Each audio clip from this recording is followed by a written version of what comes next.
As confident as a man is when trying to propose a woman, it's the same confidence that I come with today to propose the motion that states, this House believes that all African countries should adopt the African Union's proposed free trade area.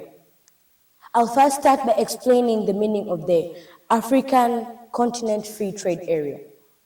The African Continent Free Trade Area, this is responsible of making the African continent as one in market and trading of goods and services found inside the continent. The African Continent Free Trade Areas is responsible of making market or trade inside the African continent as one, and it has the following aims. 1, to ensure inequalities in African countries are solved. So this African Continent Free Trade Area has got aims, and one among the aims is making sure that all the African continents do not have conflicts, like people living inside the African continent and countries that are found inside the African continent should not have conflicts among each other. The second aim of the African Continent Free Trade Area is dispute settlement mechanism.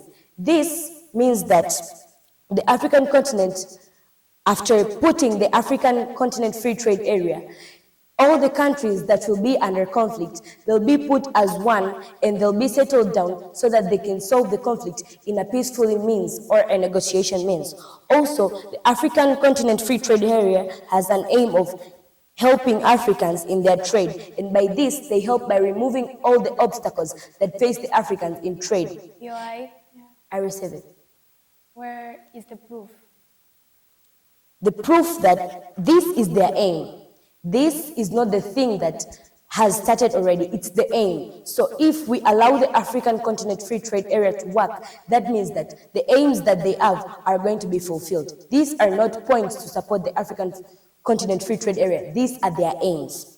And the third aim of the African Continent Free Trade Area is that they are going to solve all the obstacles that face African countries during their trade. And among the obstacles is tariff. So the African Continent Free Trade Area is going to remove 90% of tariff that is found in trade. The tariff is a tax that is imposed in importation of goods. It means that the tariff is the tax that is imposed in importation of goods. And this tax is usually very high compared to the tax whereby goods are exported outside the country.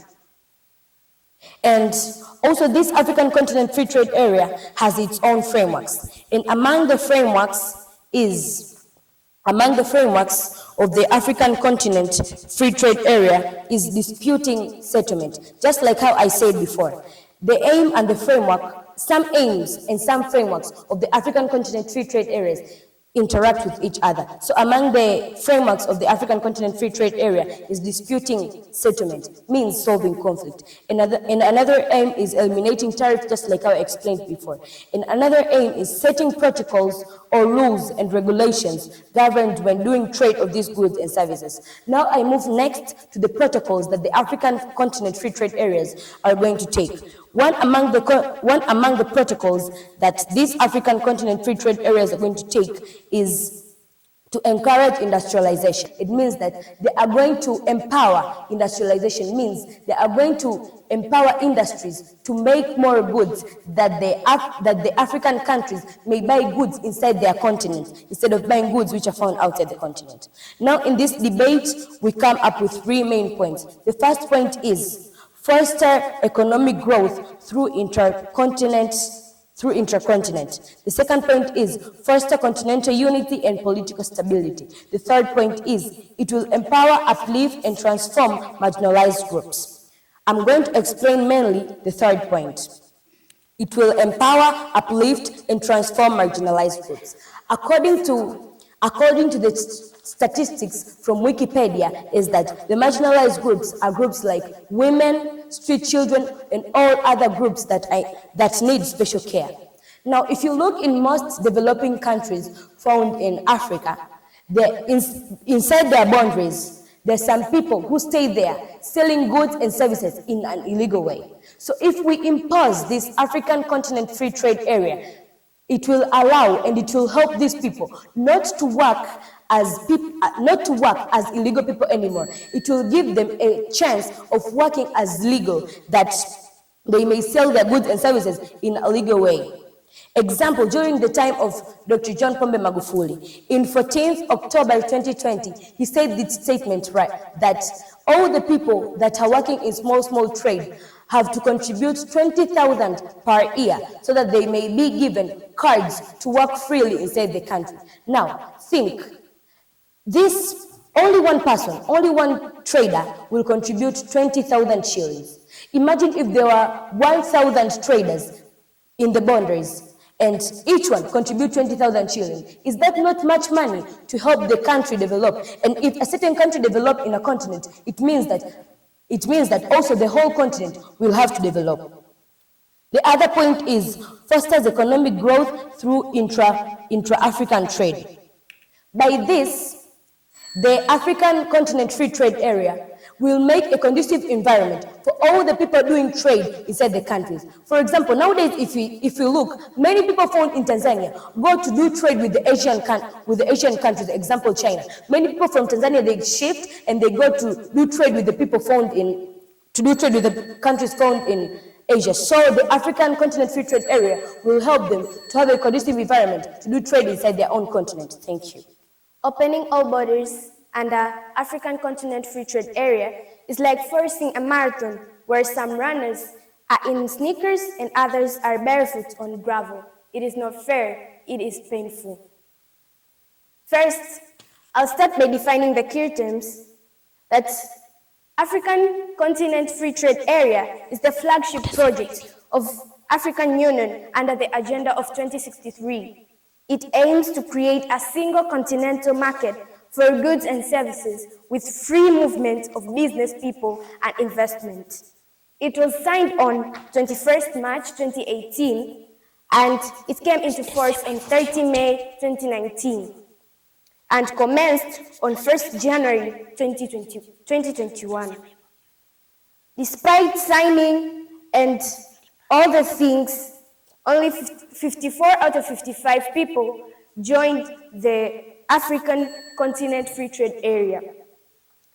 And I want to ask you a question. Is it a must for all countries in Africa to join African Continent Free Trade Area?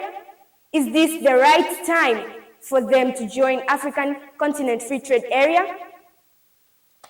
So I'm here to mention my arguments where we have an eco-development will harm weaker countries, and the second is infrastructure gaps make trade difficult, regional blocks work better at local level, governance and corruption will undermine African Continent Free Trade Area, local economies will be overwhelmed, and those are our main arguments. We set our parameters in an African continent because the motion based on Africa. And we set our stand that it's not a must for every country to join African Continent Free Trade Area because not all countries are ready and it may be not the right time for them to join. I'll explain 3 points of ours. The first point is an eco-development will harm weaker countries. Not every country in Africa is developed. Not every country in Africa is well in economics. No. Less developed countries with smaller manufacturing bases would struggle to compete with imports from more industrialized African nations. African economies vary dramatically in size, structure, development, and development level. South Africa's GDP per capita, US $5,900, is nearly 30 times higher than Burundi's US $200. And also, I'll give you an example. Kenya is developed. It's developed in manufacturing sector. And if it is developed in manufacturing sector, could overwhelm similar industries in Tanzania and Uganda, the nearby countries, potentially causing job losses and deindustrializing in those countries. Our second point is infrastructure gaps may make the trade difficult. As we know, trade is not only about policies. Trade is about railways. It's also about railways, ports, roads, and other infrastructures. If the infrastructures are not well built, if the infrastructures are not well, how will the goods and the services be transferred from one place to the other? We should also look in infrastructure gates. What does this mean? A farmer in rural areas in Democratic Republic of Congo wants to sell maize in Uganda, but poor roads and long customers delays to make it possible. Why does it matter? Without basic infrastructure, free trade becomes a theory on paper, but not reality for most people. Our third point is regional blocks work better. Our third point is threats to food security and agricultural livelihoods. Agriculture remains as the backbone of many African economies, employing 60 to 70% of the workforce in some countries. Small-scale farming is particularly important for rural livelihoods and food security.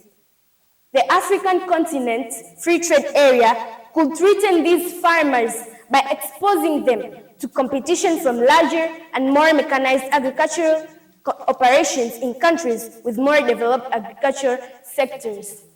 How can a small-scale business compete with the large-scale business? This will threaten food security and also agricultural livelihoods. And what's the impact? Agricultural disruptions could threaten both food security and rural stability across Africa. While consumers might benefit from lower food prices, the social cost of agricultural displacement could be substantial. Without effective transition, support, and safety nets, rural communities dependent on small-scale farming could face severe hardship. Thank you. Firstly, I would like to answer your question. How will the small-scale traders or business activities that are inside the countries come up and sell their goods into another country where they have a small-scale business? The answer is they may join together and form one thing that may be large and transport them together. You also told us that you came here and you told us that some of the African countries are not ready to join the African Free Trade Union. Show the evidence that some of African countries have denied to join, because according to the statistics is that 54 countries in Africa have already accepted to join here, and the remaining country, that is Eritrea, is in the process of accepting that union. Then how comes you are here to tell us again that some African countries are not ready?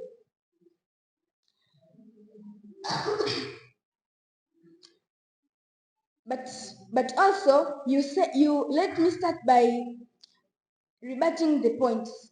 One amongst your point was infrastructure gaps. The countries in Africa, such as Kenya, Uganda, Zambia, Zimbabwe, and Malawi, have no infrastructural gaps because Malawi is a landlocked country. It depends on Tanzania to take the goods from the other outside countries. So the transportation activities that is joining Tanzania and Malawi, and not only Malawi, Tanzania is joining even Zambia through the through the through the Tazama oil sources, but also Tanzania has various infrastructures like railway that offers the transportation activities to the other countries. Coming back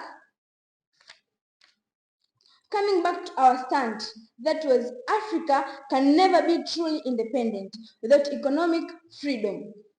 And that starts with distancing the continent from colonial legacy, and the African free trade continental area is the way through.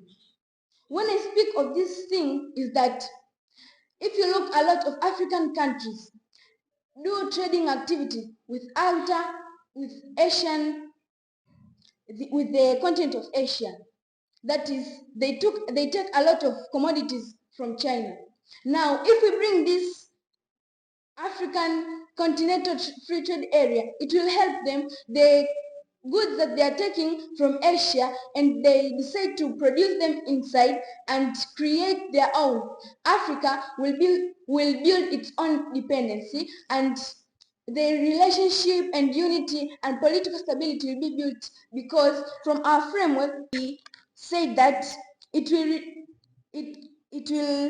reduce the 90% of tariffs to reduce taxes.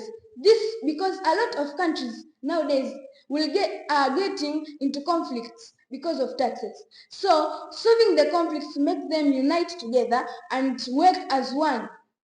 By reducing tariffs, will bring them together and will help them work as a team, where this will build up the dependency of their own. Also, our point that is, it fosters continental unity and political stability will be explained as follows.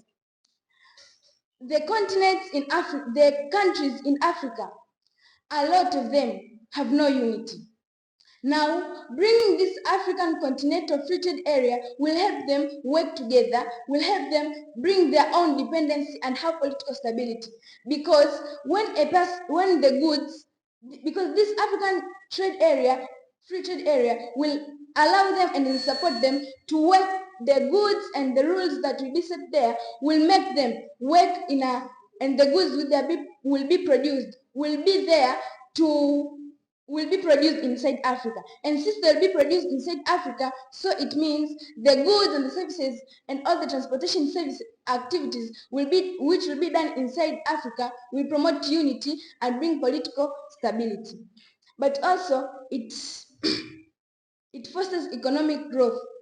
After this, Africa has now become dependent. It produces its own goods and it supplies them inside Africa without taking from any other outer country.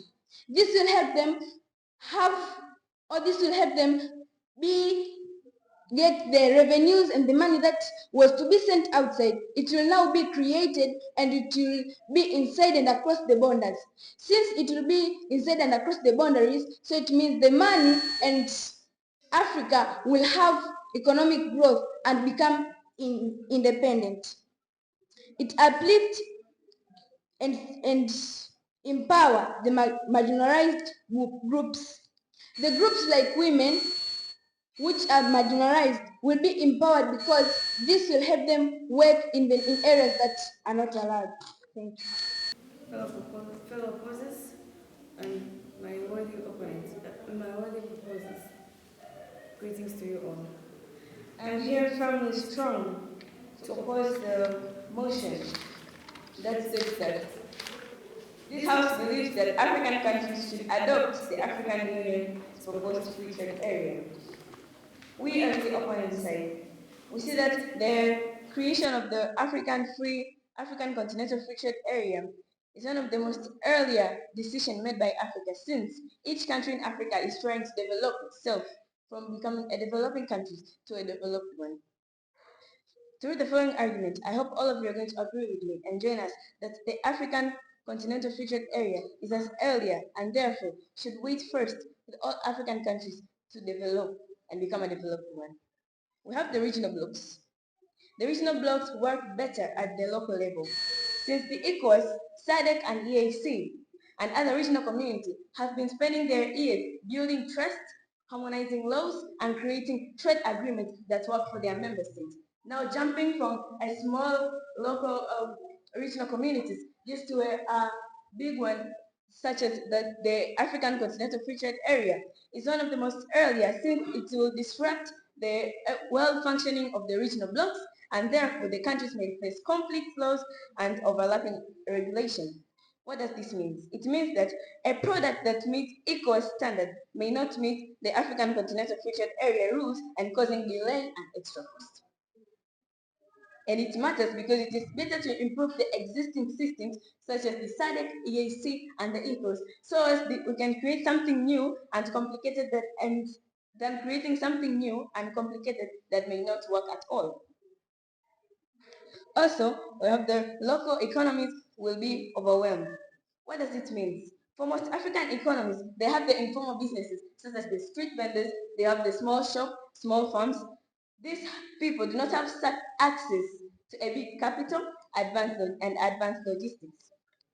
Therefore, opening borders for them may push them out of the business as a cheaper and more advanced product flood to the market, and this can increase poverty and social unrest. It means that a local tomato seller in Mozambique may lose customer when a person from Egypt still sells the same tomato in a cheap and local price. Therefore, it may still lead to poverty and social unrest. Also, my third argument is that the unequal development will harm the weaker countries. We have countries that, with the comparison between one country's currency and another country's currency, they have the difference. Such as we have the South Africa's GDP per capita is nearly $5,900. That is nearly 30 times higher than the Burundi. These disparities means that the free trade area would benefit the countries with the strongest economies and potentially harming the weaker ones. We suggest that the African continental free trade areas is earlier and still does not combine and still not a right time for it to be started. Among the success of the African continental free trade areas is only 15% out of 100. It means that still the African countries are still struggling to improve their economy. Thus, despite all countries in Africa, some are cooperating with other countries and not even joining the union, such as the SADC, the EAC. Still, there are other countries that are out of them. Still, they do not agree with them. We have countries like Morocco that cooperate with the Arabic countries and the European countries. And we have the organizations that Morocco is in, such as the Arab League, the Arab Maghreb Union, and the Organization of Islamic Cooperation. Through this, we can see that the African Continental Free Trade Area is still not a complete agreement for the African continent, and still not the time or the early time for it to start and pass, that are fostered economic growth through inter-African trade. How can it foster the economic growth through inter-African trade while we still have the local economies? If a continent chooses to have the economic growth, it means first the country itself, the countries inside the continent should first have its own economic success. Thereby, I say that point is wrong, because not all countries in Africa have already concluded that themselves they are developed. Still, they are developing from becoming an overlying poverty to the developed countries. Also about the unity and stability. As how I said that the regional blocks that work better at the local level, if we have the African Continental Free Trade Area, we see that it may lead to confuse and disrupt, therefore causing delay, extra cost, and conflict that may lead to overlapping regulation. Through this, I would like all the adjudicators, my fellow opponents, and the members of the floor and the proposal side to join me to oppose the motion that says this House believes all African countries should adopt the African Union proposed free trade area. Through this, I rest my case. The proposition side, I'd like first to give you the issue and the problem of this debate. The issue is that Africa isn't free economically, for we still have the economic. Africa isn't free economically, for we still have economic dependence. Is the African Continental Free Trade Area the right solution to solve the problem or not? Now from that, I'd like to go directly by rebutting the points and all the things that were said by the opposition side. First, you said about infrastructure gaps. I hope that you're thinking that the infrastructure gaps, maybe the smallest countries will have the simplest infrastructures, then the biggest country will have the better infrastructure. Maybe you're thinking about that. But remember that because this African Continental Free Trade Area will combine all the countries and make and form as one economical trade area. As how when the certain country has some infrastructure, maybe the infrastructure is big, then this another country has poor infrastructure. But when they combine, they'll enable each other to keep on facilitating the trade, since the infrastructure will be used for both. Now, also, you spoke about that this African Continental Free Trade Area has only worked for 15%. Just choose. This African Continental Free Trade Area has started only area sooner, but it has worked for 15%. But compare with this ECOWAS, the other functionings and other trading functionings, they have been for a long time here in our country and also in our continent. But we see the economic depression, and also we see the economic failure since it has worked for a long time. Now choose for this which has worked for a short time, but it has worked for at least the 15%. But remember, this is the first phase. So still there are other phases that can help us to increase our economic development. Also, you say that it is area and it doesn't combine. But let me make it sure to you that this African Continental Free Trading Area, it combines all the African countries. And remember that out of 55 countries, the 54 countries in Africa have agreed to continue the African Continental Free Trade Area. It means that, and also you say that it does not combine, but remember that it combines and makes African as the one trading area. Also, you said about there will be conflicts or eruption of conflicts. But remember, from this African Continental Free Trade Area, yes? Okay, you said that when the countries for infrastructure and they can well trade. Well, how will the products or the goods transfer from the country with poor infrastructure to the country with good infrastructure? Even though they have joined, how will they transport the goods? Let me make it clear to you. As how now we know that there exist tariffs, as how when you're exporting goods, it does not cost you much tax. But as you're importing goods, it costs you much tax. But when you combine this, then you have asked that how will the countries with low infrastructure transfer goods to the countries with high infrastructure? Remember, this will act as one. So these tariffs will be cancelled, and thus the trade will be accomplished. I hope I've answered your question. Also, about conflicts, remember that this in the African Continental Free Trade Area, there is an organization that is responsible for ensuring peacekeeping. Since there will be, maybe if there is a conflict, this organization will help to solve those conflicts since it is there and it is present. And also, I'd like to reiterate the points that were said by the proposition side. Our points were, it will foster the economic growth. Remember that through the intra-African trade or this African Continental Free Trade Area will help to foster the economic growth, since we'll act as one and we'll have reduced these tariffs for about 90%. Since these tariffs act as the failure or that thing make us to fail in economic growth. But when we'll unite and act as one, we'll have to when we unite and act as one, will help to facilitate trade and also improve our economic growth. Now, when you're saying that, when you're coming here and rebutting that it won't foster the economic growth, but remember that as how you unite, there will be unity and cooperation that will help us to act as one. And also, it helps us to foster continental unity and political stability. I hope this I've cleared it there in the fostering economic growth, since we will be united and act as one.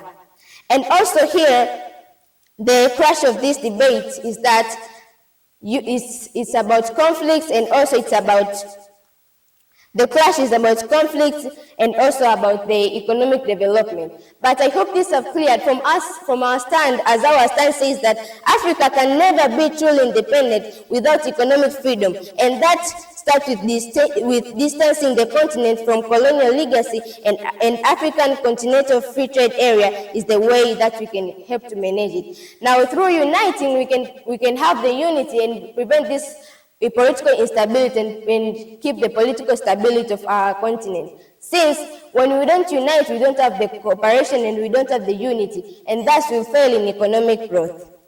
And by this, I rest my case. The opposition is not against trade, but opposes the blanket adoption of KIFTA by all African countries. The policy is premature, unequal, and potentially harmful to weaker economies. Nkrumah once said, Africa must unite, but even he warned that unity must be built, not rushed.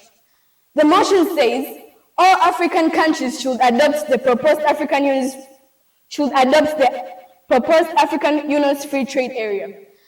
The motion does not give any chance for the countries to decide or either to join or not, but yet they force the countries to join the African Union free trade area. Well, unity is not about rushing. Unity is not about unequality, fairness, or any other thing, but unity is about being fair. Unity is about you to decide if I'll join or not. First, I'd like to rebut to the points that was said by the proposition side. The first point they said is that they foster economic growth through interconnection. Mind you that it is not really easy to connect nations which do not have unity. True unity requires fairness, not forcing the weakest to compete through the motion. And I'd like to defend the point said by my opposition side. The first point they said is that unequal development will harm weaker countries. Well, not all countries are at the same level or at the economic development. Some countries like South Africa, Egypt have strong industries, and others like Malawi and other countries that are still developing are still growing to be developed like this country. So you cannot say that they should all join the African Union's free trade area while they're not all in the same level. That is not true. And the second point is that infrastructure gaps makes trade difficult. Trade is not just about policies. It's also about the infrastructures. How can I make the infrastructures go to another country if the infrastructures are not nice? If I was the president of Lesotho, I ask how does KIFTA help me, my citizens, even get goods across all reliable road to South Africa? If the infrastructures are not good to my country, how can the goods be transported to South Africa or any other developed country? That is impossible. I take the PI. You say that African countries are forced. If they are forced, why did the 54 countries join except one which is in the process? The motion says all African countries should adopt the proposed African Union's free trade area. You guys are proposing that all African countries should join the African Union free trade area. Have you considered if they decided or not? Have you given any evidence or proof that this country have decided themselves to join? What if they're forced? Are you very sure? No. So I think that unity does not bring inequality, yet it needs fairness, and that is unity. Well, many nations are simply not ready to join the African free trade area. Also, you guys said about unity. True unity requires fairness, not forcing the countries to compete without help. Some countries have no infrastructure. Some countries are not developed. And you guys are yet here proposing to force them to join the African free trade area. That is not good. If you guys said about self-reliance, well, doesn't mean vulnerability. It means building the country to be at the same level, and that they can join the African free trade area. Well, let's first see, after 10 years of joining this AfCFTA, what if there will be inequality, collapsed local industry, or trade wars due to rushing to join the African trade area rather than seeing how other countries decide, rather than knowing if these countries are ready or not, rather than knowing if they're on the same level? Why do we rush? Why do we rush to join the AfCFTA? Why don't we see their choices? Okay. As the opposition team, we have provided alternatives. Rather than joining the African free trade area, we have provided other alternatives that are going to help us build a good economic status of our continent. And the first alternative is we have to strengthen regional trade blocks first before a continental deal of AfCFTA. These are like EAC, SADC, ECOWAS. Why do I say this? Because it is easier to manage. How can you manage a whole continent, the whole trade of the whole continent? Why not start with regional, then the whole continent? So we suggest that this is easier to manage. And the second alternative is that why don't we phase our voluntary adoption of AfCFTA? Instead of forcing all countries to adopt now, let countries opt in when they're ready. I have points of why I think the opposition side is winning. We're not anti-trade, we're pro-smart trade. We protected sovereignty of the countries choosing if they enter or not. But you said that you should enter without focusing on the consequences they could face. We engaged with the ideas, but proved they're not ready for reality. We focused on the Africa that exists, but you guys focus on the Africa that you wish to focus. Africa deserves unity, it deserves growth, it deserves progress, but progress that is not forced and equal and rushed. It is not progress, it is economic betrayal. On these motions, we say no to unity, but to unfairness discussed as unity. By this, I rest my case. Because we have strong arguments, and I'm going to mention them. An eco-development will weaker countries. That's our first argument. Our second argument is infrastructure gaps make trade difficult. Our third argument is regional blocks work better at local level. Our fourth point argument is governance and corruption will undermine African continent free trade area and local economies will be overwhelmed.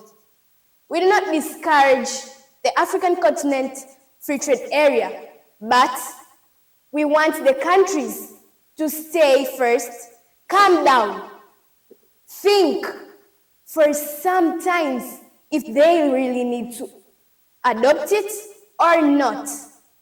We also don't discourage unity, but we want the countries to think if it's the right time for them to enter. The debate needs us to focus on Africa countries which are not yet joined in the African continent free trade area, and not what has already happened on the African country free trade area. With this, I think my house has won. Thank you. Step out of the history that you have been holding and get up into a new way to make better your future.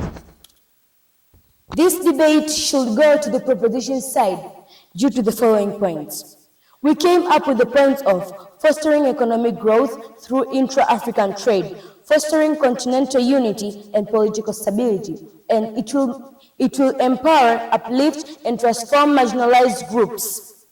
And here you came with your point of 310 to food security, trade difficult, unequal it is unequal because developed countries will hammer developing countries. Infrastructure gaps may be made and to make the trade difficult, and governance and corruption will undermine the African continent free trade area. You came here with an alternative of the regional integrations, but think, for how long have the regional integration been there? They have been there for so many years back. That is why we come up with a new proposal that will help to cover the problem that you are facing as a continent. If the regional integrations were there before, we come up with a new proposal because the regional integrations haven't worked. That is why we come up with the African continent free trade area that we think is going to help and solve the challenge. Because the African continent free trade area is new and it's just in its first phase, which will be completed in 2030. And that's when we will see the results of the African continent free trade area. Just like how our stand says, we have to leave back the history, the legacy that we have been holding, the legacy that was put by the colonialists, the legacy of boundaries. We should break down the boundaries, the economic boundaries that we have as an African continent, and we should be as one, so as we can help our continent to be developed through the African continent free trade area, because this is responsible of making the continent as one, responsible to make the continent as one, that it can face all the challenges that it has in trade and all the aspects. And we came up with the frameworks, the things that the African continent free trade area is going to do, which is eliminate tariff, settling protocols, rules, and regulations for goods and services. It encourages industrialization and it helps countries within the country to be out of conflict. Due to the frameworks that we stated, they are covering and they are making our points more stronger, because you came here saying that the African continents are going to will have countries that will be in conflict, and also the African continent there are some countries that have inadequate resources or have poor infrastructures, but through the frameworks, the developing countries, the developed countries will help the developing countries to be more developed than that they can together as one face the thing that is a burden to their trade. And by this, I rest my case. We did feel like there was certain elements of greatness in there, but then our big problem, again, as usual, is that we have no idea, both sides, we have no idea what a great argument is. And so we just maybe say it in one sentence and leave it. And then we maybe focus on the wrong things, maybe the weaker arguments or examples, okay? So now I'm gonna do two things. One, I'm gonna tell us both what we heard from both sides, just in summary. And the reason we're doing that is so that you guys understand that the three of us were listening, okay? So we're gonna tell you what we heard. And then two, we're gonna tell you who won. And by telling you who won, we're going to tell you why we think they won, the metrics that we've used to judge. So the things that we felt and believed they were important in the debates, why we felt they were important, and why one team was better than the other, okay? All right, so let's go to what you said. So we have props proposing that all African countries should adopt the FTA, right? So prop is coming in, first speaker is telling us about their aims. They want to remove tariffs, they want to remove conflicts. It's a mechanization for settling disputes, and all that, right? And we also had an agreement of uplift and empowering marginalized groups as one argument that came in with the first discussion. And then the second one comes in and says there's no infrastructural gaps. And we also had an issue of, the second speaker came in now from Prop and now told us very clearly that they will not allow outside trade, right? So we got that with the second speaker, that no outside trade. And then there was continental unity, and then there was, of course, the fostering of economic growth. They want to do this because it's going to foster the economy to grow, right? So the third speaker comes in and rebuts and talks about infrastructure, that if infrastructure is a problem, we want to combine. If we're together, then infrastructure stops being a problem, right? That comes with the third speaker. And then the third speaker also comes in and tells us that regional blocks have failed, which is something that you guys were pushing for, but have been here a very long time and they're not doing anything. Right? So maybe it's time to do something different.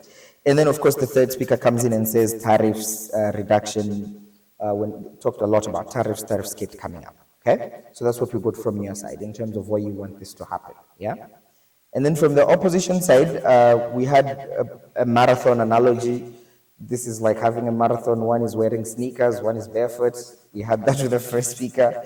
And then we had the unequal development in these countries, which now will make it almost impossible for this to happen because there's just too much inequality. And then we also had threat to food insecurity. We had overwhelming of local economies. So these guys, when we all joined, we had an issue with the second speaker who said South Africa had 30 times more something, GDP or something, than Malawi, than Burundi, right? Yeah, so that showed us there was a big difference there. And then we had push out of local vendors, which was very important. And then, of course, now the third speaker comes in and talks about the alternatives, that they will use regional blocks and they want voluntary adoption. We also got the concept of forcing with the third speaker, that these guys were forced to do this. Yeah, so, and then we also got the idea of prematurity, that this is premature from your side as well. So we also got that as well. All right, now,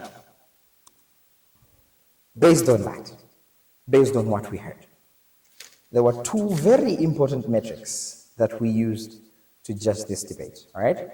The first metric is, if we're doing policy motions, if we're doing this house will do 1, 2, 3, 4, this house should do 1, 2, 3, 4, all right? The proposition needs to prove to us the how, all right? Like, how will we do this, okay?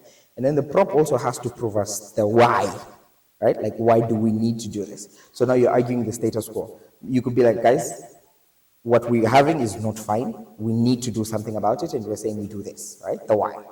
And then you also have to prove the when, right? So when is this going to happen? Such that we know if a plan does not have boundaries, it's not a plan, it's just a theory, right? So now, from prop, we got amazing why. The why part, beautiful. You gave us aims of this, what this wanted to do, right? And then we also got the framework, right?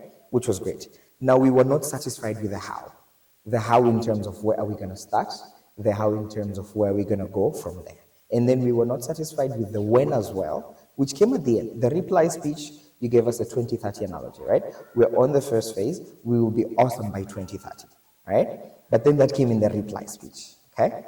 So, and then, so that's the first metric is the how, why, when analogy. The second metric is the challenge analogy. So we know that Africa has challenges, right?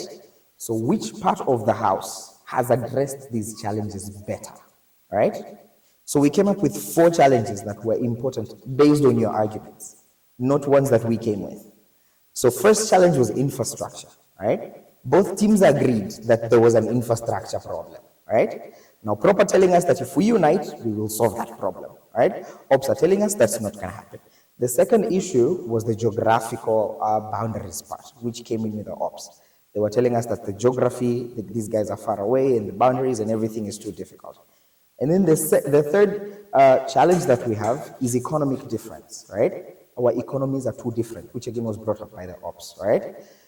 And then the fourth, which is extremely important, was the local vendor issues. The framework of our economies in Africa are made of local vendors. These rich guys, they're very few, right? These normal workers down here are the ones who are carrying our economies on their back, right? So now, this debate was up to who gave us the how, when, why properly, and who addressed these 4 challenges better, right? For that reason, and I will explain, we gave this debate to opposition, all right? Okay, and it was close. Now, why that happened, okay? First and foremost, I want to say, if I had money, I would have given you guys money for the 2 POIs that you guys raised. I have been in the game for quite some time. Even seniors will not do that. We had an issue, right, where Prop is saying, both of you did one POI each. Awesome. So Prop is saying, we have infrastructure. I mean, Op is saying that we have bad infrastructure and roads are not well, right? Prop is saying, you guys, if we unite, right, it will not matter. Because if small countries unite, right, we can be good. So Op comes in with an amazing POI. But you guys, unity will not solve bad roads. Like, how will uniting solve infrastructure problems, right? If Nyanya has kutoka Ngaramtoni kwenda mjini, it doesn't matter if we unite with Kenya, guys. The road is still bad, right? That was a beautiful POI. And then on your side, you had an amazing POI about forcing. So these guys came in, and they're now telling you that you're forcing these guys to sign, right? We are rushing, we are pushing the processes too hard. And I think it was you, one of you guys were like, PRI. And he was like, guys, 54 countries out of 55 have signed this thing. Why are you guys saying we're rushing it? People want to do it, all right? So we felt like that was extremely good. That whole rushing thing was technically useless because now people have already signed, you know? But now, two things why you were not able to win is now the economic difference and the local vendors. We were not very well persuaded with how you were going to address our local vendors in your side of the house. In terms of, these guys were saying, if you unite, you will push out our local vendors. We got an example from Egypt and stuff like that, that big companies will come in and they will take over, right? And you guys did not do a good job enough to tell us that, guys, no, even if these guys come in, our local vendors will still survive. And that is fundamental. Our local vendors are extremely fundamental, right? And then the last thing was economic difference. We did not get a lot of information from you guys about how economic differences will be able to foster that possibility. Like, how is it possible for a country that is 30 times better than another country to unite and adopt a certain a free trade area policy, all right? And then, of course, again, the when was not very good. It came at the end, right? And that's, so for those two main reasons, right? One reason, there were 4 challenges that needed to be addressed. Second reason, you had the burden of telling us the how, the when, and the why, and we felt like it was not done at its best from your side, right? Okay, so that was about the debate. Now, just 2 advices, guys. One, there's too much information going around. You don't need all that rubbish, all right? If you're in a debate like this, first speakers, you can come with as much as you want. But the moment the other team speaks, you just centralize your whole package towards fighting them. None of you gave us a proper rebuttal. That's why you're not scoring very well. Even though it was a good debate, but your scores are not going to be very high. Because none of you gave us like proper real rebuttals. We had instances where you come in, you give us your point first, and then you rebuttal after.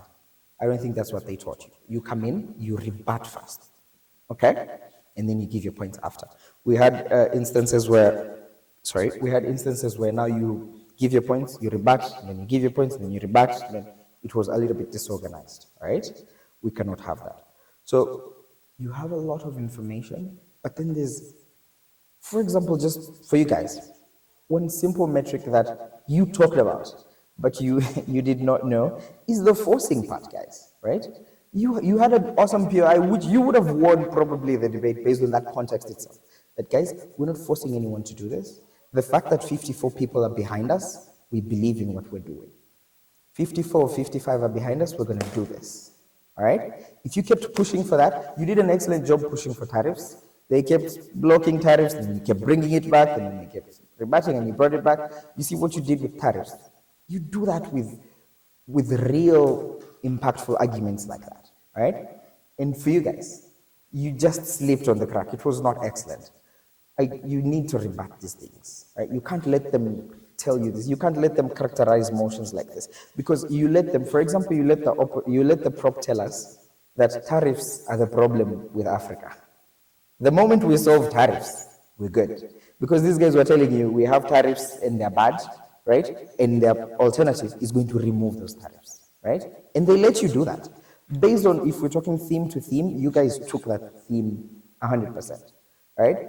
But then it's very important for us to just now weigh the whole debate, okay? So for example, the first 2 speakers, guys, first speaker, both sides, no rebuttals at all. You just come in and tell us your side of the story, which is, okay? So not too much information. You can have 2 arguments, guys, and win debates like this. You can have 2 arguments. The rest of the time you just used to tell us that these guys, what they're proposing is wrong, and you tell us, guys, what we're proposing is right, what they're saying is useless, all right? You will have a lot more success. There is a lot more, the guys have a lot more to say. We did discuss this together. So for any time, you could just go to any of the guys and they'll tell you personal feedback. They will give you some references in terms of what you said and what you didn't say. For example, just one last thing. Second speaker from this side said no outside trade, right? Which is good. If I am them, I am winning that round. Because you guys are saying you will not trade with anyone who's not from Africa. They didn't say that. We didn't even take that into account, right? But you guys are saying you'll not trade with anyone who's not from Africa. But Nigeria itself is selling 90% of its palm oil outside of Africa. Stuff like that. You know, like Kuwait is doing what? 98% of all the oil outside of the Arabic dynasty. You get, yeah? So there's good things in there. We just need to know how to find them. So when you talk to the guys, they'll tell you stuff like that.